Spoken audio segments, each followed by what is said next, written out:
அங்கே என் ஸ்டைலில் சூப்பரான பாவக்காய் காரக்குழம்பு எப்படி செய்கிறது பார்க்கலாமா? இந்த பாவக்காய் காரக்குழம்பு நிறைய பேருக்கு பிடிக்காது. ஏன்னா அது கசப்பாக இருக்கும் அப்படின்னு சொல்லிட்டு நம்ம வாரத்துக்கு ஒரு வாட்டினா இந்த பாவக்காவை எடுத்துக்கணும். ஏன் அப்படின்னு பார்த்தீங்கன்னா, நம்ம யாரெல்லாம் ப்ரீ டயபெட்டிக் லெவலில் இருக்காங்க, அதாவது டயபெட்டிஸ் வரத்துக்கு முன்னாடி ஒரு லெவலுக்கு ப்ரீ டயபெட்டிக் லெவல் அந்த மாதிரி இருக்கிறவங்க துவர்ப்பு தன்மையும் கசப்பு தன்மையும் இருக்கிற ஃபுட்டில் வாரத்துக்கு ஒரு 2 வாட்டினா எடுத்துக்கணும். ஒரு நாள் துவர்ப்பு தன்மை, ஒரு நாள் கசப்பு தன்மை இருக்கிற ஃபுட்டு.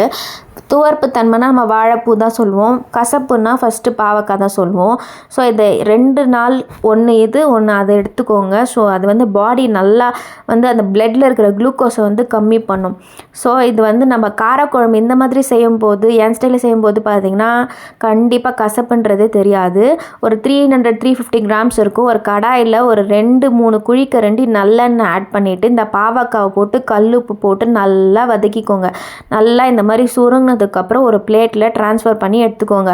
அதே பேனில் ஒரு 3 டீஸ்பூன் நல்லெண்ணெய் ஆட் பண்ணிக்கோங்க. கொஞ்சமாக இடித்த வடகம் ஆட் பண்ணியிருக்கேன். உங்கள்கிட்ட வடகம் இல்லைன்னா 1/4 டீஸ்பூன் வெந்தயம், 1/4 டீஸ்பூன் சீரகம், 1 டீஸ்பூன் 1/4 டீஸ்பூன் வெந்தயம், 1/4 டீஸ்பூன் கடுகு, 1 டீஸ்பூன் சீரகம், அப்புறமா ஒரு மீடியம் சைஸ் ஆனியன், 4-5 இடிச்சு பல்ல பூண்டு, அப்புறம் கருவேப்பிலை, ஒரு மீடியம் சைஸ் டொமேட்டோ, 3த்தையும் வதக்கிட்டு நம்ம வதக்கி ஆல்ரெடி வச்சுருக்கோம்ல இந்த பாவக்காய், அதையும் சேர்த்து நல்லா வதக்கிக்கோங்க. வதக்குனதுக்கப்புறம் ஒரு லிட்டு போட்டு ஒரு 10 நிமிஷம் மூடி வச்சுட்டா அது சூப்பராக குக் ஆகிடும். குக் ஆனதுக்கப்புறம் நீங்கள் என்ன பண்ணுறீங்க அப்படின்னு பார்த்தீங்கன்னா, 1/2 டீஸ்பூன் மிளகாய் தூள் ஆட் பண்ணிக்கோங்க. 1/4 டீஸ்பூன் மஞ்சள் தூள் ஆட் பண்ணிக்கோங்க. உங்களுக்கு வதக்கும் போதே நம்ம கல்லுப்பு ஆட் பண்ணோம். ஸோ உங்களுக்கு பார்த்துட்டு கல்லுப்பு அகைன் ஆட் பண்ணிக்கோங்க. அதுக்கப்புறம் கொஞ்சமாக வாட்டர் போட்டுட்டு எனக்கு உப்பு கம்மியாக இருக்கிறதுனால நான் அகெயின் கல்லுப்பு ஆட் பண்ணுறேன். ஆட் பண்ணிவிட்டு ஒரு லிட்டு போட்டு சூப்பராக குக் ஆகிற மாதிரி வச்சாச்சு.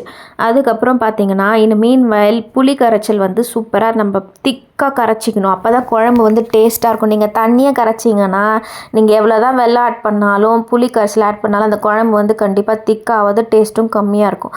இப்போ 10 நிமிஷம் கழித்து பார்த்தோன்னே பாவக்காய் சூப்பராக குக் ஆகிடுச்சு. குக் ஆனதுக்கப்புறம் கிட்டத்தட்ட ஒரு 25 ml இருக்கும் புளி கரைச்சல் திக்காக எடுத்து அதில் ஊற்றியாச்சு. ஊற்றினதுக்கப்புறம் அகெயின் ஒரு லிட்டு போட்டு ஒரு 10 நிமிஷம் மூடி வச்சுருங்க. அப்போ தான் அந்த புளி நம்ம ஊற்றிருக்கோம் இல்லையா, அந்த மிளகாத்தூள் எல்லாம் அந்த பச்சை வாசனை சூப்பராக போனதுக்கப்புறம் இது நம்ம கசப்பாக தெரியக்கூடாது அப்படின்னு நினச்சிங்கன்னா கொஞ்சமாக வெல்லம், இந்த பாருங்கள் அந்த கப்பில் நான் 3/4 கப்பு ஆட் பண்ணிக்கோங்க.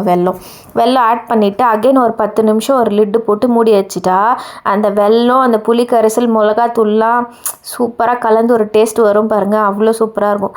அதுக்கப்புறம் பார்த்திங்கன்னா அந்த நம்ம வெல்லம் ஆட் பண்ணுறதுனால கொஞ்சம் திக்காகும் குழம்பு. பட் இன்னும் கொஞ்சம் திக்கானதான் அந்த டேஸ்ட் நல்லாயிருக்கும். களி ரைஸுக்கெலாம் நம்ம சாப்பிடும்போது டேஸ்ட்டாக இருக்கும். அதுக்கு என்ன பண்ணணும் அப்படின்னு பார்த்திங்கன்னா, ஒரு குழம்பு கரண்டி இருக்குல்ல அது எடுத்துக்கோங்க. எடுத்துட்டு அதில் ஒரு 1/4 டீஸ்பூன் பார்த்திங்கன்னா ராகி மாவு இருக்குல்ல, உங்கள் வீட்டில் ராகி மாவு இருக்கும், அந்த ராகி மாவு அதில் போட்டுட்டு நல்லா மிக்ஸ் பண்ணிக்கோங்க.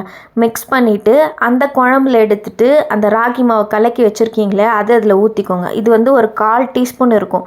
1/4 1/2 டீஸ்பூன் பார்த்துக்கோங்க. 1/4 டீஸ்பூன் தான் இருக்கும். நான் போட்டது 1/4 டீஸ்பூன் தான். 300 கிராம் பாவக்காய்க்கு நான் 1/4 டீஸ்பூன் ஆட் பண்ணேன்.